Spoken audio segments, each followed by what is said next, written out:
नमस्कार, मी राहुल मोटे. माझं YouTube channel financial फंडेमध्ये तुमचं सर्वांचं स्वागत आहे. आज आपण जे डिस्कस करणार आहोत ते म्हणजे द सायकोलॉजी ऑफ मनी ह्या पुस्तकातील चॅप्टर नंबर 9 त्यांनी तो चॅप्टर डेडिकेटेड केला आहे कंपाऊंडिंगच्या बाबतीत. आता कंपाऊंडिंग म्हणजे काय? चक्रवाढ. खूप सारे असं लोक म्हणून गेलेले किंवा इन जनरल म्हणतात की कंपाऊंडिंग इज 8th वंडर, जगातील 8वं आश्चर्य आहे कंपाऊंडिंग.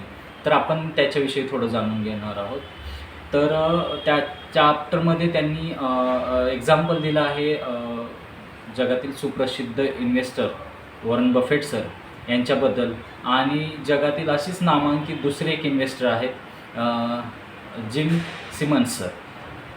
तर ह्यांच्या दोघांच्यामध्ये ॲज सच कंपॅरिझन नाही केलं आहे, बट कंपाऊंडिंग फॅक्टर टाईमनुसार किती इम्पॅक्ट करतो याच्या संदर्भातील तो चॅप्टर आहे आणि तोच आज आपण डिस्कस करणार आहोत. तर साधारण तुम्हाला माहिती आहे वॉरन बफेट सरांनी इन्व्हेस्टिंगची जर्नी त्यांच्या वयाच्या 12व्या-13व्या वर्षी सुरू केली, आणि ज्यावेळी वॉरन बफेट सरांची एकूण नेटवर्थ साधारण 84.5 बिलियन, ह्यापैकी 81.4 बिलियन ही जी त्यांची नेटवर्थ आहे ही त्यांची वयाच्या 65व्या वर्षानंतर आलेली आहे. आपण इन जनरल जर पाहायला गेलो तर वॉरन बफेट सरांनी ॲन्युअली साधारण 22% रिटर्न जनरेट केले, बट इयर ऑन इयर केले, ती कन्सिस्टन्सी होती. आणि दुसरीकडे जिम सिमन्स सर आहेत, त्यांनी ॲन्युअली 66% रिटर्न जनरेट केले. तरी मग वॉरन बफेट सर त्यांच्यापेक्षा इतके पुढे कसे, किंवा त्यांची नेटवर्थ इतकी जास्त कशी? तर त्याच्या मागचा हॅक हाच आहे की वॉरन बफेट सरांची इन्व्हेस्टिंग जर्नी वयाच्या 12व्या-13व्या वर्षी सुरू झाली, व्हेअर ॲज जिम सिमन्स सरांची इन्व्हेस्टिंग जर्नी वयाच्या 50व्या वर्षानंतर सुरू झाली. सो जिम सिमन्स सरांची जर नेटवर्थ आपण पाहिली तर 21.5 बिलियन वगैरे आहे, म्हणजे साधारण वॉरन बफेट सरांच्या 1/3 ह्या स्वरूपात. ठीक आहे. तर कंपाऊंडिंग हा फॅक्टर तुम्ही जेवढा जास्त कालावधीकरता इन्व्हेस्टिंग ठेवता त्यावर मिळणारे रिटर्न्स हे खूप छान असतात.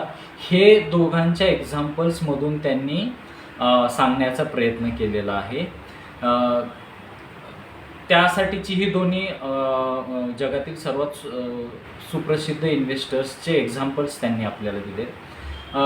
त्या चॅप्टरमध्ये असं सांगण्याचा प्रयत्न केलेला आहे की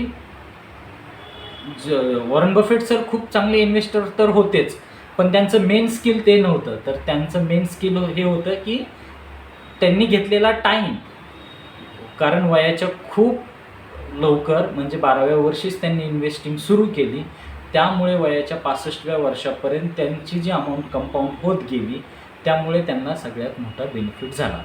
हेच सूत्र आपण जर SIPच्या वगैरे बाबतीत सुरू केलं की साधारण 10 वर्षापर्यंत आपल्याला एखादी गोष्ट साधारण 11 किंवा 12% रिटर्न जनरेट करून देते, तेव्हा भेटणारी अमाऊंट, आणि तीच जर आपण 5 वर्षांनी जरी वाढवली तरी येणारी अमाऊंट ह्याच्यामध्ये प्रचंड तफावत असते, आणि तीच येणारी 25 वर्षानंतरची अमाऊंट ह्याच्यात अजून खूप तफावत असते.